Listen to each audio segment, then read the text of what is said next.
இன்னைக்குப்பா நம்ம ஹெல்தியான பிரேக்ஃபாஸ்ட் செய்ய போறோம். இது வந்து உடம்புக்கு ரொம்ப நல்லது, வெயிட் லாஸ்க்கு ரொம்ப யூஸ்ஃபுல்லா இருக்கும்.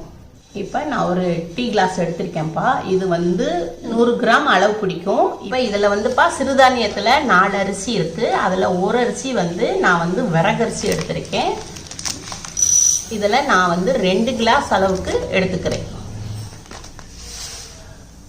நான் எடுத்திருக்கேன்ப்பா, விறகரிசி எடுத்திருக்கேன். நீங்கள் உங்களுக்கு சிறுதானியத்தில் விறகரிசி இருக்கு, சாம்பரிசி இருக்கு, குதிரைவாளி இருக்கு, திணை இருக்கு. நீங்கள் எந்த அரிசினாலும் எடுத்துக்கோங்க. விறகரிசி எந்த கிளாஸில் எடுத்தோன்னா அதே கிளாஸில் 1/4 கிளாஸ் இட்லி அரிசி எடுத்திருக்கேன்.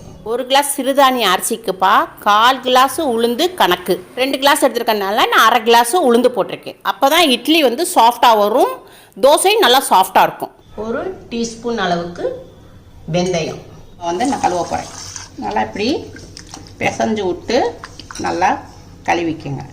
கழுவுனா அதில் உள்ள டஸ்ட்டு பூரா நமக்கு வெளியே வந்துடும். இப்படி கை வச்சுக்கோங்க. கை வச்சிங்கன்னா உங்களுக்கு அரிசி வந்து வெளியே வராது. ஒரு தடவை கழுவிருக்கேன்ப்பா, நிறைய டஸ்ட்டு வந்துச்சு. இப்போ 2வது தடவைக்கும் தண்ணி ஊற்றி கழுவிக்கணும்.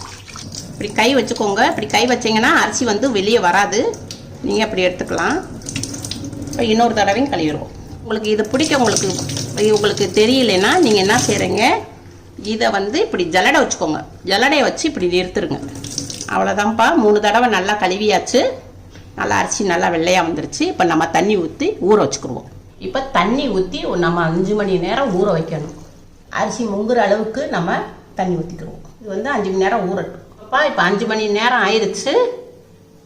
இப்போ நல்லா ஊறிடுச்சு. இப்போ இதை எடுத்து ஒரு மிக்சி ஜாரில் மாற்றிக்கிடுவோம். நம்ம ஊற வச்ச தண்ணியே நம்ம கொஞ்சம் ஊற்றிக்கிடுவோம். பத்தலைன்னா கொஞ்சம் நான் ஊற்றி அடித்து கொண்டு வந்து காமிக்கிறேன். இப்போ நான் மிக்சியில் அடித்து கொண்டு வந்துட்டேன்ப்பா. நான் ஊற வச்ச தண்ணியிலே தான் அடிச்சிருக்கேன். வேறு தண்ணி எக்ஸ்ட்ரா எதுவும் நான் ஊற்றலை. எனக்கு அந்த ஊறின தண்ணியிலே கரெக்டாக வந்துருச்சு. இந்த பதத்தில் இருக்கணும். ஒரு பவுலில் மாற்றிக்கிடுவோம். நார்மலாக நம்ம அரிசி மாவு அரைப்போம்லப்பா, அதே மாதிரி தான் நம்மளுக்கு வெள்ளை வெள்ளைன்னு இருக்குது. மாவுக்கு தேவையான அளவு உப்பு போடுறேன், பிங்க் சால்ட்டு போடுறேன்ப்பா. இதையும் நல்லா நம்ம மிக்ஸ் பண்ணிக்குவோம். இப்போ இதை வந்து நம்ம ஒரு 4 மணி நேரத்துக்கு மாவை பொங்க விடுவோம். இப்போப்பா நம்ம 4 மணி நேரம் பொங்க வச்சுருந்த மாவை இப்போ 4 மணி நேரம் ஆயிடுச்சு. மாவு வந்து நல்லா பொங்கியிருக்கு.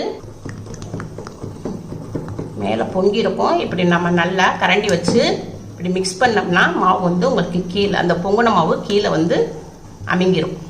நான் முருங்கைக்கீரையை வாஷ் பண்ணி வச்சுருக்கேன். இப்போ ஒரு பிடி முருங்கைக்கீரை போட்டுக்கிறேன். முருங்கைக்கீரை நம்ம உடம்புக்கு ரொம்ப நல்லதுப்பா. வெயிட் லாஸ் பண்ணவும் ரொம்ப யூஸ்ஃபுல்லாக இருக்கும். சின்ன வெங்காயத்தை பொடிசாக நறுக்கி போட்டிருக்கேன். ஒரு மீடியமான பச்சை மிளகா பொடியாக நறுக்கியிருக்கேன்.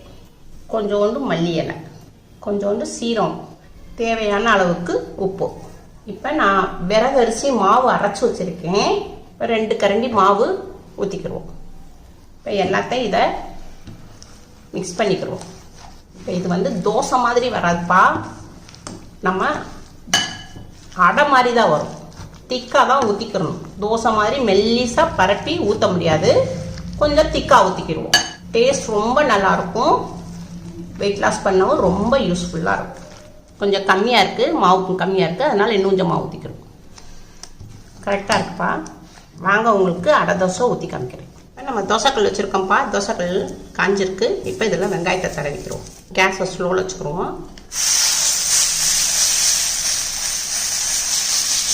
எவ்வளோக்காலம் கொஞ்சம் பறக்க முடியுமோ அவ்வளோக்கெல்லாம் கொஞ்சம் பறக்கிக்குவோம். ஸ்லோவில் வச்சே நம்ம வேக விடுவோம். இது ரொம்ப சின்ன ஸ்பூன்ப்பா. இதில் கொஞ்சம் நெய் ஊற்றுக்கிறோம். எதுக்கு நெய் விட்றோம்னா, ஒரு தோசை சாப்பிட்டாலும் ரொம்ப டேஸ்ட்டாக இருக்கும்ப்பா.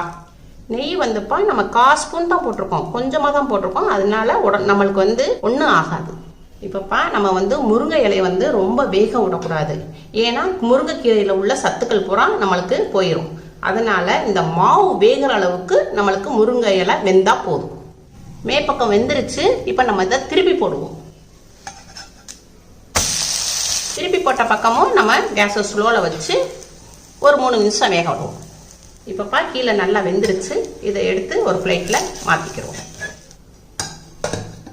முருங்கை அடை தோசைப்பா நல்லா வெந்துருச்சுப்பா, நல்லா சாஃப்டாகவும் இருக்குது. உங்கள் வீட்டில் செஞ்சு பாருங்கள். அம்மாவுக்கு லைக் பண்ணுங்கள், ஷேர் பண்ணுங்கள், சப்ஸ்கிரைப் பண்ணுங்கள்.